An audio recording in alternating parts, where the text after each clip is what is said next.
The glittering facade of the British monarchy has always captivated the global imagination, projecting an image of timeless elegance, unyielding tradition, and fairy tale romance that seems entirely removed from the harsh realities of modern existence. For generations, the public has consumed every detail of royal life with an insatiable appetite, viewing the members of the House of Windsor not merely as public servants or historical figures, but as characters in a grand unfolding drama. This obsession has fueled a massive media apparatus dedicated entirely to chronicling their every move, dissecting their choices, and analyzing their interpersonal dynamics. Yet, beneath the polished surface of ceremonial pageantry and charitable endeavors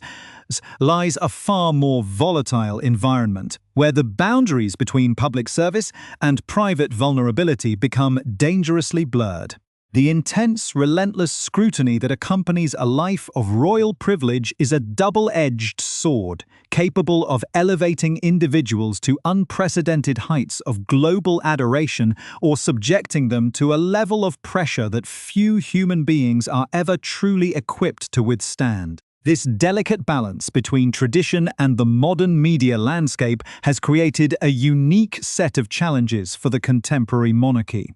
As the ancient institution attempts to navigate an era defined by instantaneous digital communication and an unprecedented demand for personal transparency. Before we delve deeper into this unfolding narrative and uncover the extraordinary hidden forces that began to reshape the destiny of the royal family from behind the scenes, take a brief moment to subscribe to our channel and turn on all notifications so you never miss a single chapter of these deeply investigated stories. The modern relationship between the crown and the press has evolved into a complex, symbiotic ecosystem where every gesture is analyzed, every expression is interpreted, and every whisper can become a global headline within seconds. This relentless attention creates an atmospheric pressure cooker, an environment where personal relationships are tested against the backdrop of international expectation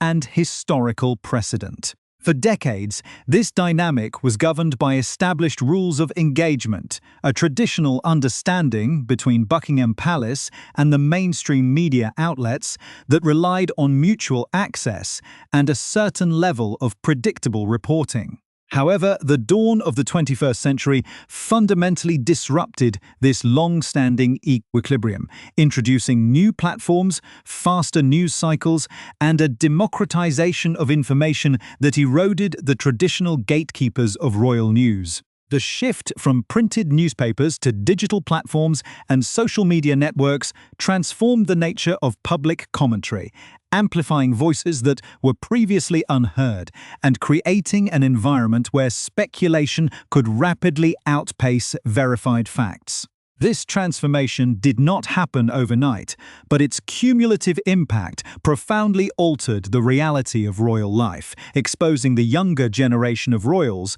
to an unprecedented wave of unfiltered public opinion and highly commercialized media attention. Within this rapidly changing landscape, the emotional and psychological toll of constant public exposure began to manifest in ways that could no longer be easily concealed behind the stoic, traditional demeanor expected of the royal family. The expectation to maintain an unblemished public image while enduring a relentless barrage of personal commentary created a profound sense of isolation, forcing individuals to confront the stark reality of their public roles versus their private humanity. As the media landscape grew more competitive and fragmented, the nature of the coverage itself shifted, moving away from deferential reporting toward a more intrusive, narrative-driven approach that sought to find conflict, drama, and division within the royal ranks.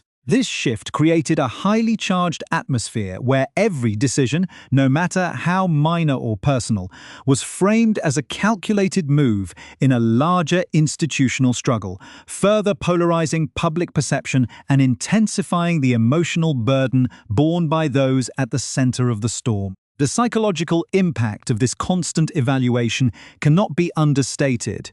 as it systematically eroded the sense of safety and privacy that every individual requires to maintain personal well-being and mental health. Long before any official decisions were made or public announcements were delivered to a stunned global audience, the subtle fractures within this system were already beginning to widen under the weight of unyielding public expectation and an increasingly hostile media narrative. The silent struggle against a tide of sensationalized headlines, intrusive photography, and a growing wave of digital commentary was fought behind closed doors, away from the cameras and the official engagements that continued to demand a flawless performance. This hidden reality, defined by an overwhelming sense of vulnerability and a lack of control over one's own narrative, ultimately set the stage for a dramatic re-evaluation of what it meant to serve the crown in the modern era, leading to an unprecedented confrontation between traditional duty and personal survival. The delicate equilibrium between ancient royal tradition and modern media consumption finally fractured when the intense focus shifted toward the relationship of Prince Harry and Meghan Markle. What began as a global celebration of a modern, inclusive fairy tale quickly devolved into an unprecedented onslaught of media coverage that went far beyond traditional reporting, crossing into a territory defined by deep-seated personal animosity and relentless psychological pressure. The nature of the commentary grew increasingly toxic,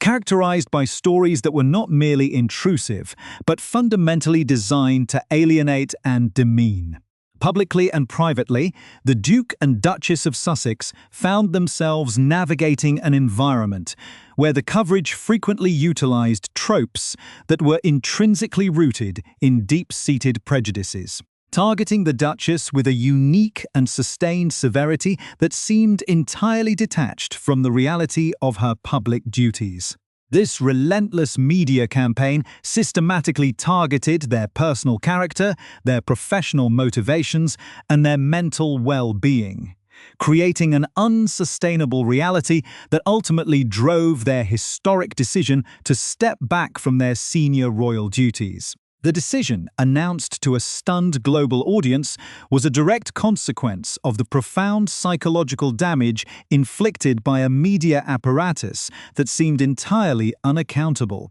Far from being a sudden or capricious choice, it was the culmination of months of enduring a hostile environment, where every gesture was weaponized and every private vulnerability was exposed for public consumption. Even after the couple physically removed themselves from the United Kingdom and established a new life across the Atlantic in California, the media infrastructure that had driven them away refused to relent. Instead, the narrative evolved, crystallizing into a specific linguistic weapon that would come to define the entire era of their departure. Speaking at a prominent digital media panel hosted by Wired, titled The Internet Lie Machine, Prince Harry directly confronted this lingering legacy, specifically calling out a highly popularized phrase that had become deeply embedded in the global lexicon. The term Megxit, deliberately modeled after the political jargon of Brexit,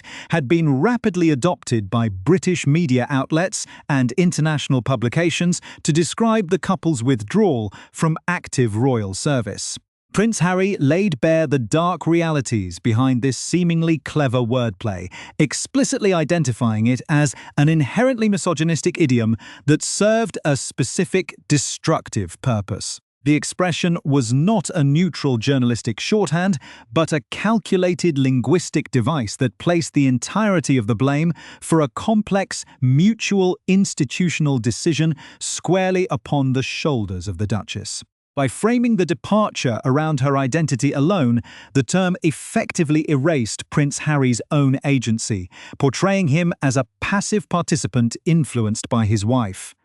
while simultaneously painting Meghan as a calculated disruptor who had single-handedly fractured a centuries-old institution. This linguistic framing mirrored the broader patterns of tabloid coverage, which consistently sought to villainize the Duchess while ignoring the deep-seated systemic issues and the couple's shared desire to protect their family's mental health. The true origin of this global phenomenon, as Prince Harry revealed during the panel discussion, was far more insidious than standard media sensationalism. The term was not coined by a mainstream journalist or a reputable commentator looking for a concise headline, but was instead birthed in the dark, unregulated corners of the internet. It began its life with an anonymous online troll, a digital actor operating with the specific intent to dehumanize and marginalize the Duchess. Prince Harry traced the precise trajectory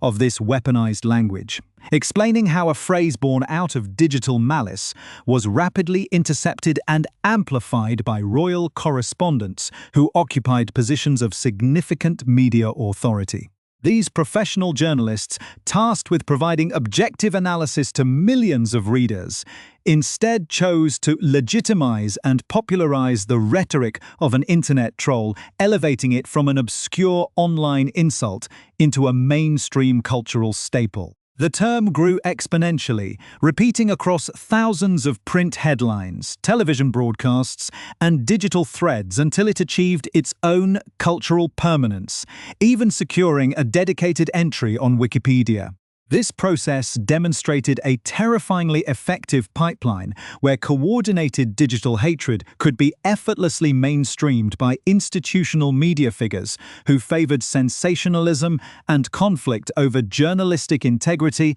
and human decency. The reality of this weaponized media landscape was further validated by a meticulous investigative report published by BuzzFeed News, which utilized comprehensive data compiled by the Twitter analytics service Bot Sentinel. This landmark investigation uncovered irrefutable evidence of a highly organized, deeply calculated campaign designed to drive systemic online hatred and targeted harassment against the Duchess of Sussex. The findings revealed that this was not a spontaneous wave of public criticism, but rather a coordinated effort orchestrated by a concentrated, highly motivated group of users who utilized multiple accounts and sophisticated digital strategies to maximize the reach and impact of their abusive content. This digital network manufactured a false sense of overwhelming public hostility, manipulating algorithms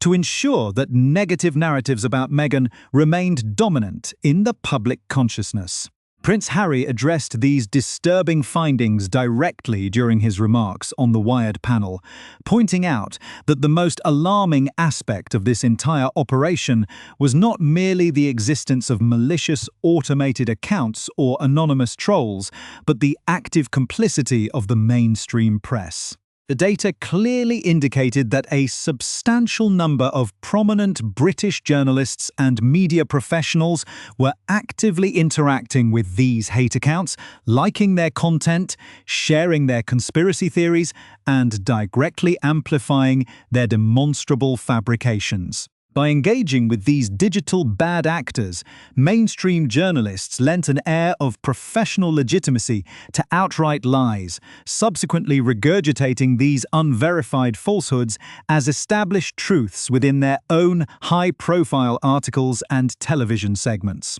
This toxic feedback loop between anonymous digital executioners and institutional members of the press created a closed ecosystem of misinformation, where lies were continuously recycled, magnified, and presented to the global public as factual reality, leaving the targets of this campaign with virtually no means of defense or institutional recourse. The revelation of this coordinated digital campaign and its active exploitation by mainstream media entities highlights a profound crisis that extends far beyond the immediate boundaries of the British royal family. The systemic targeting of the Duchess of Sussex under the guise of public interest and journalistic scrutiny serves as a stark case study in the modern weaponization of information and the erosion of digital public spaces. The implications of this phenomenon are deeply troubling, illustrating how easily public perception can be manufactured, manipulated, and polarized through the deliberate amplification of targeted hostility. For Prince Harry and Meghan Markle, the realization that their daily lives were being passed through a lens of manufactured malice was a defining catalyst, reshaping their understanding of their roles and their long-term security. The psychological toll of navigating an environment where outright lies are systematically legitimized by professional journalists is immense, presenting a challenge to personal well-being that cannot be countered by traditional public relations strategies or institutional silence. This digital warfare, as evidenced by empirical data, demonstrates that the boundaries of media accountability have been fundamentally breached, leaving individuals exposed to a relentless cycle of psychological warfare that operates without geographical or ethical boundaries.